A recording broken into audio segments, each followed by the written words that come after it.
Well, good morning, Assurance family, and welcome to our daily Assurance devotion for Holy Week. We are on Tuesday of Holy Week.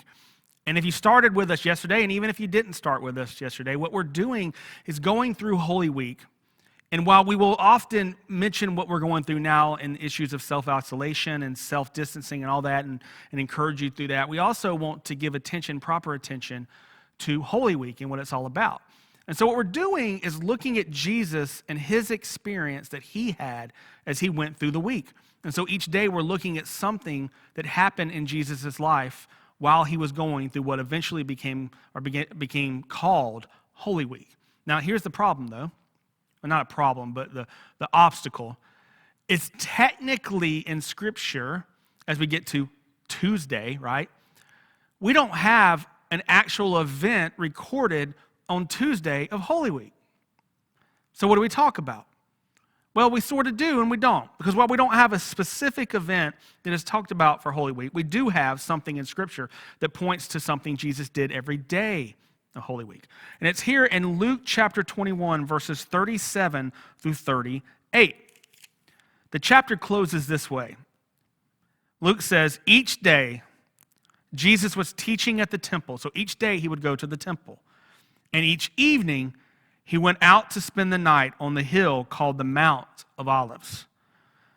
And all the people came early in the morning to hear him at the temple. And so each day during the week, he would wake up and go early in the morning to the temple to be with God, but then also people would gather and he would start speaking about God. And then in the evening, he would go to the Mount of Olives. Later on in the chapter, in the next chapter, it talks about his disciples following him to the mount as well and being with him, which means that every morning he would leave and his followers would probably come with him, right? And then other people would be there at the temple. So he would go to the temple first thing in the morning, spend the day at the temple, preach, teach, interact with people, all of that, and then he would head back to the Mount of Olives.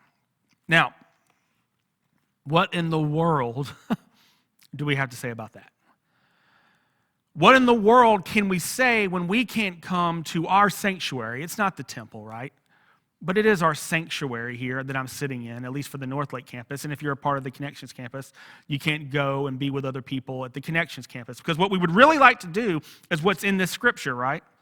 Is to go to the temple, go to our sanctuary, go to our worship center, go to our church buildings, right? Because while the church isn't a building, the church is the people. The buildings sure come in handy for places to gather, just like the temple.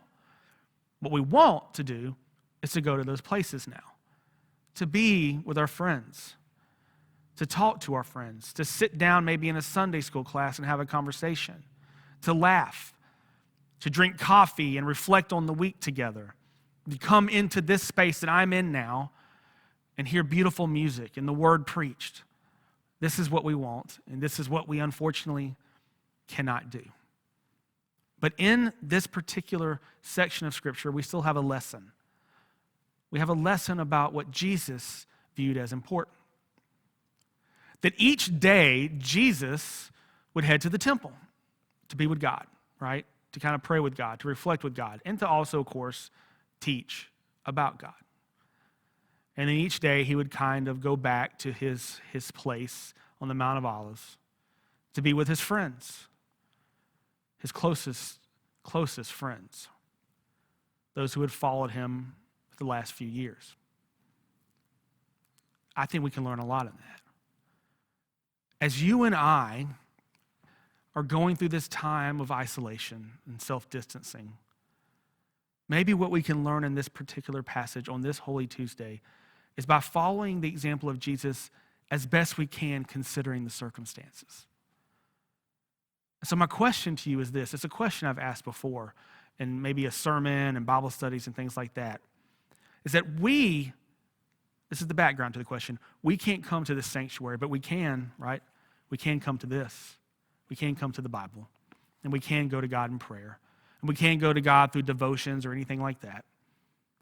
So here's my question for you. What is the first thing you do when you wake up in the morning? Do you go to what is your temple right now? Or do you go to social media?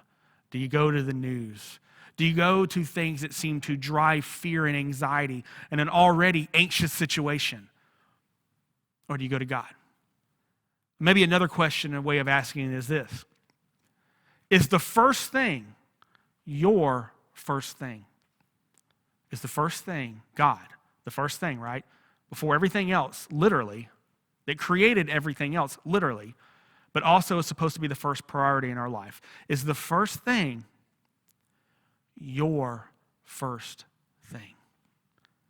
Is the first thing your first thing? That question kind of hangs out there, doesn't it? Because so often the first thing we jump to are things that shouldn't be our first things. And then we wonder why we may feel anxious. We wonder why we may even feel angry or cynical. But what would happen if you started each and every single day with the first thing and let that drive the rest of your day? Likewise, when he goes back to the Mount of Olives, remember his friends went with him. However you're having to deal with what we're going through now, lean on those that you are closest to, even if they're not in the space you're in. Lean on those that you trust the most. Reach out to them, talk to them, have conversations with them. Start with God. Make the first thing your first thing, but then also lean on one another in God. Trust in one another in God. Find out why you love each other in the first place, right? Beyond just the idea of family, right, where you're connected through blood and birth and all of that kind of stuff. Try to find out why you love being around each other in the first place. Why you love to spend time with one another in the first place. If you're married, use this as an opportunity to reconnect, to talk about things that you usually don't talk about, right? Because you usually talk about work. You usually talk about bills. You usually talk about the kids or school or whatever it may be. How about you just talk about something totally different? Make the first thing your first thing, and then when you get to the second things, make them a priority too.